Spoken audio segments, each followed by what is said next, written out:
చేసిన మన కాంగ్రెస్ సోదరులకి నమస్కారాలు. ఉస్మాన్ పాషా క్లియర్ గా చెప్పినాడు, మళ్ళా మరోసారి చెప్పకుండా విలేకరులను గుర్తించిన గోల్రాజు మనస్ఫూర్తిగా అభినందిస్తున్నాను. అందరూ కూడా రాజకీయ నాయకులు ఇంకొక వర్గం అయితేనేమి పాతికేయుల యొక్క సేవలు ఉపయోగిస్తారనే కానీ క్షేత్రానికి వచ్చేసరికి 1.25 లక్షల కారణాలు చెప్తారు. ఇప్పుడు అవకాశం లేదు, మరోసారి అవకాశం లేదు అని చెప్పుకుంటారు. కానీ మనమైతే గోల్రాజు అడగలేదు. అడగకపోయినా కూడా పాతికేయుల పక్షాన్ని నిలబడి మొదటి విడతగా ఇప్పుడు 3,000 రూపాయలు అందిస్తున్నందుకు ఆయన మనస్ఫూర్తిగా అభినందిస్తున్నాను. ఆయన ఏం చేస్తున్నారు, ఏం చేస్తారని మనం పక్కన పెడితే సేవా కార్యక్రమాలను నంద్యాల ప్రాంత వాస్తవుడిగా ఈ నంద్యాల ప్రజలకు ఏదో చేయాలన్న తపనతోనే ఆ విధంగా చెప్పాలని నాకు భావిస్తున్నాను. ఎందుకంటే నాకు చాలా సుపరిచితుడు.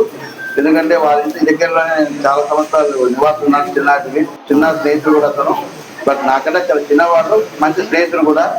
బట్ కాకపోతే ఏమంటే ఇతని స్ఫూర్తిగా తీసుకొని ఇప్పటికైనా సరే నిరుద్యోగం వృద్ధి అన్ని పథకాల పేర్లు చాలా గొప్పగా ఉంటాయి. అటు ప్రభుత్వం అయితేనేమి, ఇటు రాజకీయ నాయకులు అయితేనేమి పథకాలను గట్టిగా ఉచ్చరించడం కాకుండా ఈ విధంగా రాయ ముందుకు వచ్చి పాతికేయులను గుర్తిస్తే ఖచ్చితంగా మన ఏపీ తరఫున స్వాగతిస్తాము. మేము సేవ చేస్తున్నాము.